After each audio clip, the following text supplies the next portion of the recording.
ایک مرتبہ عیسائی مذہب رکھنے والے عالموں نے یہ سوال کیا کہ اگر مسلمان ہمارے ان 3 سوالوں کا جواب دے دیں تو ہم مسلمان ہو جائیں گے۔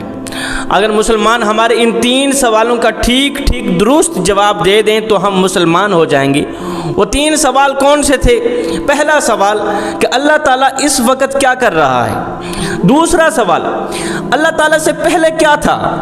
تیسرا سوال اللہ تعالیٰ کی شکل و صورت کیسی ہے؟ یہ 3 اہم سوال تھے۔ ان کا کہنا تھا کہ جو بھی مسلمان ان 3 سوالوں کا ٹھیک جواب دے دے تو ہم کلمہ پڑھ کر مسلمان ہو جائیں گے۔ لکھنے والے لکھتے ہیں کہ اس وقت کے جتنے بھی علماء تھے سارے جمع تھے، ان سب نے غور کیا لیکن درست جواب کوئی بھی نہ دے سکا ان 3 سوالوں کا کہ اللہ تعالیٰ اس وقت کیا کر رہا ہے، اللہ تعالیٰ سے پہلے کیا تھا، اللہ تعالیٰ کی شکل و صورت کیا ہے۔ ٹھیک جواب کوئی بھی نہ دے سکا، اور مزے کی بات یہ تھی کہ جنہوں نے یہ 3 سوال کیے تھے ان کو بھی ان کے جواب کا پتہ نہیں تھا۔ وہ عیسائی بھی ان سوالوں کے جوابات نہیں جانتے تھے۔ بادشاہ نے یہ اعلان کیا کہ کوئی بھی شخص ان 3 سوالوں کا ٹھیک جواب دے دے تو میں اسے منہ مانگا انعام دوں گا، اسے شاباش دی جائے گی، اسے داد دی جائے گی۔ بادشاہ نے یہ اعلان کیا، یہ اعلان پھیل گیا۔ یہ خبر حضرت امام ابو حنیفہ رحمۃ اللہ تعالی علیہ کے کانوں تک پہنچی۔ اس وقت امام صاحب کی عمر 12 سال کی تھی۔ یہ خبر امام صاحب کے کانوں تک پہنچی۔ یہ خبر سنتے ہی، یہ اعلان سنتے ہی امام صاحب فوراً بادشاہ کے دروازے پر پہنچے، بادشاہ کے دربار میں حاضر ہوئے۔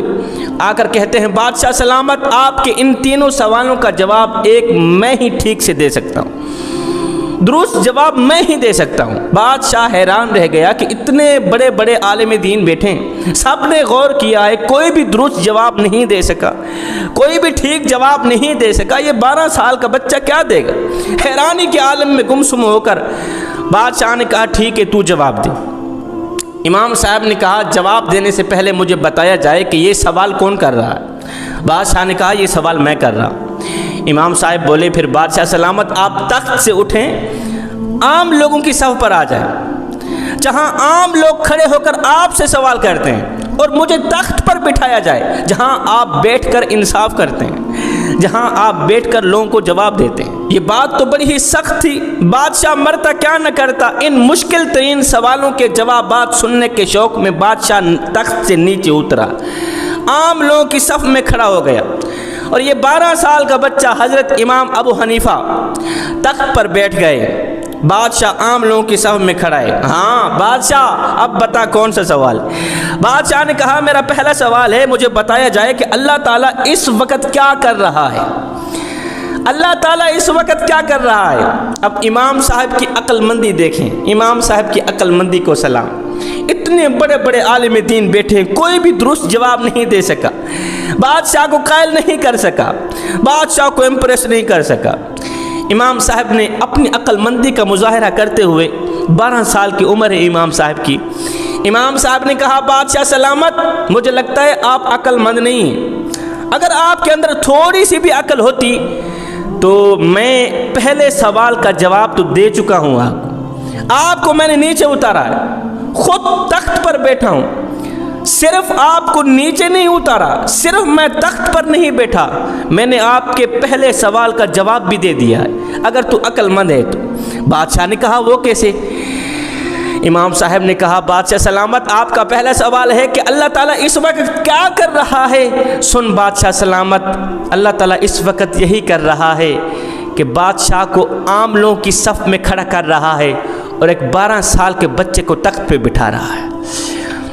اللہ تعالیٰ اس وقت تو بس یہی کر رہا ہے، یہی حکم دے رہا ہے، آپ کو تخت سے نیچے بٹھا رہا ہے، مجھے تخت کے اوپر بٹھا رہا ہے۔ بادشاہ یہ عقل مندانہ جواب سن کر بڑا ہی قائل ہوا، بڑا ہی امپریس ہوا۔ بادشاہ کو اطمینان ہو گیا کہ پہلے سوال کا جواب مجھے مل گیا ہے، واقعی اللہ تعالیٰ اس وقت تو یہی کچھ کر رہا ہے کہ 12 سال کے بچے کو تخت پہ بٹھا رہا ہے اور مجھے تخت سے نیچے اتار رہا ہے۔ بادشاہ نے کہا او 12 سالہ بچے ہے تو بچہ پر باتیں عقل مندوں والی کرتا ہے، جواب تو نے بالکل درست دیا ہے، میرا دوسرا سوال یہ ہے کہ اللہ تعالیٰ سے پہلے کیا تھا؟ امام صاحب بولے بادشاہ سلامت آپ کو 10 تک گنتی آتی ہے؟ جی آتی ہے۔ اچھا آپ گننا شروع کریں۔ بادشاہ نے گننا شروع کر دیا، 1 2 3 4 10 تک پہنچے۔ امام صاحب بولے بادشاہ سلامت اب اس طرح کریں کہ یہ گنتی الٹی گننا شروع کر دیں، مطلب 10 9 8 7 6 اس طرح، جب تک میں رکنے کو نہ کہوں آپ نے رکنا نہیں، آپ نے چلتے رہنا۔ بادشاہ نے اس کام کو معمولی سے سمجھتے ہوئے الٹی گنتی گننی شروع کر دی، 10 9 8 گنتے گنتے جب 1 تک پہنچے تو بادشاہ چپ ہو گیا، بادشاہ رک گیا۔ امام صاحب بولے بادشاہ سلامت میں نے آپ کو کہا تھا آپ نے رکنا نہیں ہے۔ بادشاہ نے کہا او بچے میں کیا کروں، یہاں رکنے کے علاوہ اور کوئی حل بھی تو نہیں تھا، 1 سے پہلے تو کچھ بھی نہیں تھا، 1 سے پہلے تو کچھ بھی نہیں ہے۔ امام صاحب بولے بادشاہ سلامت پھر آپ کو دوسرے سوال کا جواب مل ہی گیا ہے، جس طرح 1 سے پہلے کچھ بھی نہیں، اس طرح میرے اللہ سے پہلے کچھ بھی نہیں تھا۔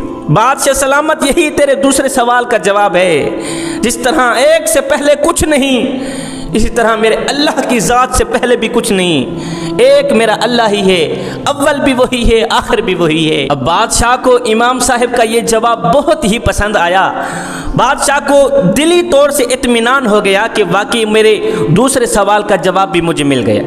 بادشاہ نے کہا اب میرا تیسرا سوال ہے، وہ یہ ہے مجھے بتایا جائے کہ اللہ تعالیٰ کی شکل و صورت کیسی ہے۔ امام صاحب بولے اس وقت جب سوال جواب ہو رہے تھے تو بادشاہ کے دربار کے اندر قندیلیں روشن تھیں، قندیلیں روشن تھیں۔ جب بادشاہ نے تیسرا سوال کیا نا کہ اللہ تعالیٰ کی شکل و صورت کیسی ہے، تو امام صاحب نے ایک قندیل، روشن قندیل کی طرف اشارہ کرتے ہوئے فرمایا بادشاہ سلامت ہم میں سے یہ جتنے بھی علماء بیٹھے ہیں، سمجھدار پڑھے لکھے لوگ بیٹھے ہیں، عقل مند لوگ بیٹھے ہیں، ہم میں سے کوئی بھی یہ نہیں بتا سکتا کہ قندیل کی پہلی سائڈ کی شکل کس طرح کی ہے اور دوسری سائڈ کی شکل کس طرح کی، آگے پیچھے والی شکل کوئی بھی نہیں بتا سکتا۔ قندیل کی چاروں سائٹوں کی شکل ایک جیسی دکھائی دے گی، کسی کو وقت وقت ایک دوسرے سے مختلف ہرگز دکھائی نہیں دے گی۔ آپ اس سائڈ پہ چلے جائیں ایک ہی شکل ہوگی، جلتی قندیل کی اس سائڈ پہ آ جائیں ایک ہی شکل ہوگی، تیسری سائڈ پہ چوتھی سائڈ پہ چلے جائیں تمہیں ایک ہی شکل میں دکھائی دے گی، کیونکہ یہ قندیل چاروں طرف سے ایک ہی صورت رکھتی ہے۔ بادشاہ سلامت اسی طرح اللہ پاک کی صورت کے بارے میں بھی کسی طرح کا اندازہ قائم نہیں کیا جا سکتا۔ بس ہمیں تو یہی ایمان رکھنا چاہیے، ہمیں تو یہی یقین رکھنا چاہیے کہ جس طرح قندیل کی روشنی چاروں طرف پھیل رہی ہے ایک جیسی ہے، اسی طرح میرے اللہ کے نور کی روشنی بھی چاروں طرف پھیل رہی ہے اور مومن کو ایک جیسی ہی دکھائی دیتی ہے، وقت وقت دکھائی نہیں دیتی، مختلف دکھائی نہیں دیتی۔